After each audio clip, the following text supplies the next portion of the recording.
எல்லோருக்கும் பணிவான வணக்கம். நம்முடைய ஐயா நமச்சிவாயா சேனலில் இருந்து அடியேன் என்று தினம் ஒரு திருக்கதையில் ஒரு வயசான பெரியவர், சுமார் 65 வயசு இருக்கும், கையில் தூக்குச்சட்டி, எண்ணெய் சட்டி சின்னதாக தூக்கில் எடுத்துக்கிட்டு இன்னொரு கையில் சின்ன பை, அந்த பையுள்ள திரி வத்திப்பட்டிங்க எடுத்துகிட்டு நடந்து வரார். ஒரே ஒரு மண்டபம் மட்டும், கல் மண்டபம் இருக்குது. நடந்து வராரு. அந்த கல் மண்டபம் படி மாதிரி கீழே மண்ணிலேயே படிலாம் இல்லை, மண்ணிலேயே படி. அந்த படியில் ஒரு ஆள் நடக்கிறதுக்கு மட்டும் வழி. அந்த வழியில், மண் படியில் மெதுவாக உட்காந்து இறங்குறாரு. இறங்கி அந்த கல் மண்டபம் மாதிரி இருக்குது, அது உள்ளே நடந்து போகிறார். உள்ளே போனவுடனே பார்த்தா உள்ள லிங்கம், ஒரே ஒரு விளக்கு மட்டும் எரிஞ்சிட்ருக்கு. அந்த விளக்கில் இவர் என்ன செய்கிறாரு, திரி எடுத்துட்டு புது திரி போடுறாரு. கையில் எடுத்துகிட்டு போகிற எண்ணெயை அந்த விளக்கு குண்டத்தில் எண்ணெயை ஊற்றுறாரு. அது குண்டம் இல்லை, அது எப்படி இருக்குதுன்னா ஒரு மண் பாத்திரம், பெரிய அகல் பாத்திரம். அகல் தனியாலாம் ஆணி வச்சு விளக்கு 5 முக விளக்கு பித்தளையில் மாட்டி வச்சுருப்பாங்களே, அப்படிலாம் கிடையாது.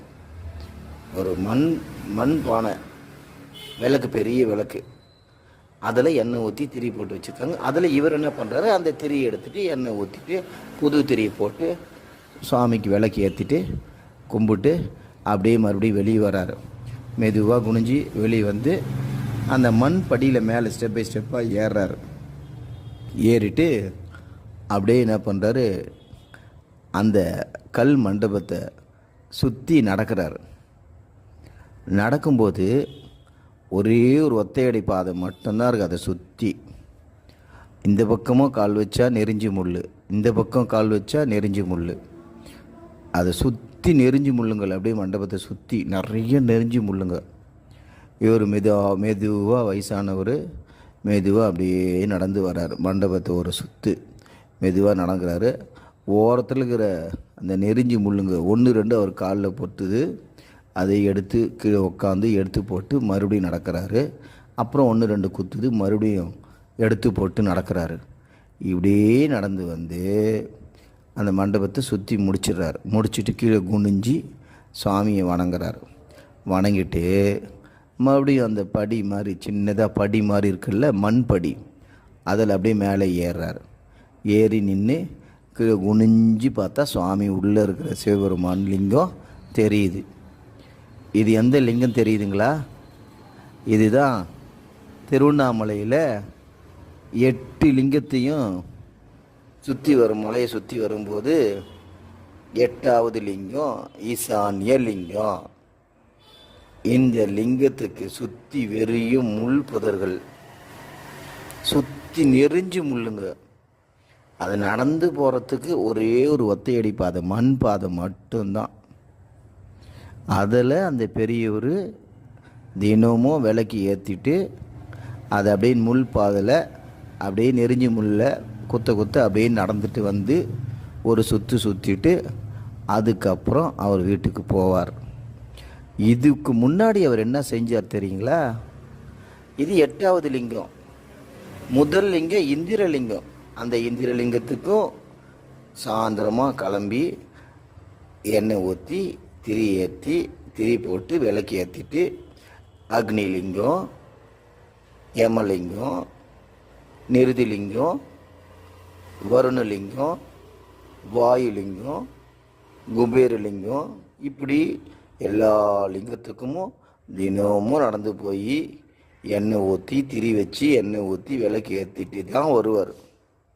அன்னைக்கெல்லாம் யாருமே இந்த லிங்கத்தை கேட்பாரே கிடையாது. அந்த 8 லிங்கத்தை யாரும் பார்க்க மாட்டாங்க. ஆனால் அடியார் அவர் மட்டும் டெய்லி விளக்கு ஏற்றிட்டு வருவார். அது எப்படி திரும்ப இருக்குது? இன்னைக்கு நான் அதை நினச்சி பார்த்தா புல் அரிக்கும். எல்லா லிங்கத்தும் சுற்றி முள் புதர்கள் தான், முள் பாதை தான், அப்படியே நெறிஞ்சி முள்ளுங்க தான் எல்லா லிங்கத்தையும் சுற்றி. இப்போ இருக்கிற உள்ள கல் மண்டபம், சாமி உள்ளே இருக்காங்களே, அந்த ஒரே ஒரு மண்டபம் தான், அந்த ஒரே ஒரு கல் மண்டபம் தான். வெளியில் இருக்கிற வெளி மண்டபமோ வெளி பிரகார மண்டபமோ இல்லை வராண்டா மண்டபமோ எதுவுமே கிடையாது. நிறைய மண்டபம், கல் மண்டபம் மட்டும்தான். அதை சுற்றி முள் புதர்கள் தான். அதில் அப்படியே ஒத்தையடி பாதை, யாராவது எப்பயாவது நடந்து வந்தால் போகலாம், அவ்வளோதான்.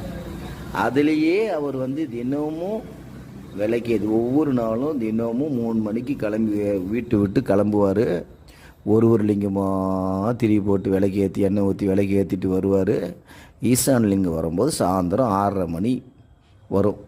அந்த நேரத்தில் விளக்கு ஏற்றிட்டு அதுக்கப்புறம் மெதுவாக உட்காந்து எழுந்து வீட்டுக்கு போவார்.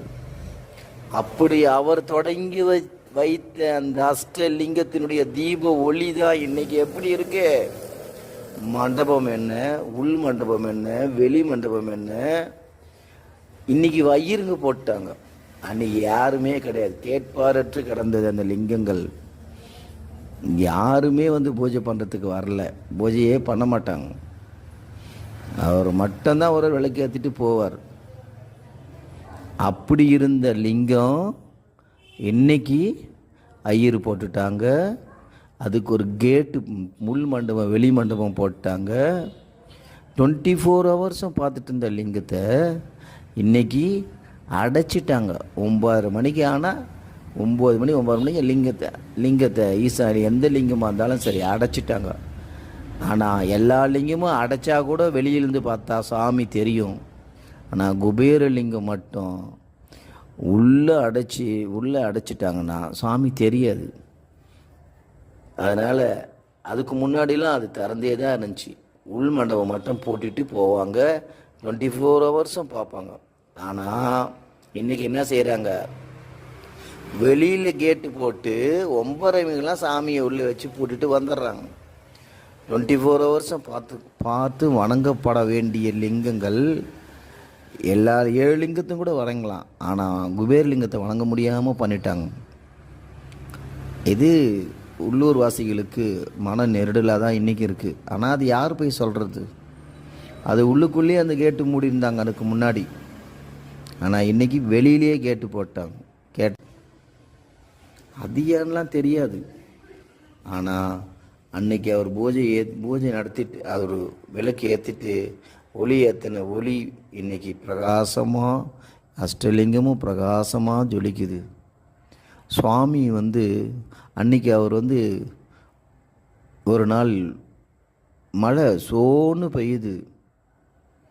என்னடான்னு பார்த்தா மூப்பனார் சுவாமிகள் அன்றைக்கி இறந்துட்டார். வானமே கண்ணீர் விட்டு அழுது மாதிரி இருந்தது.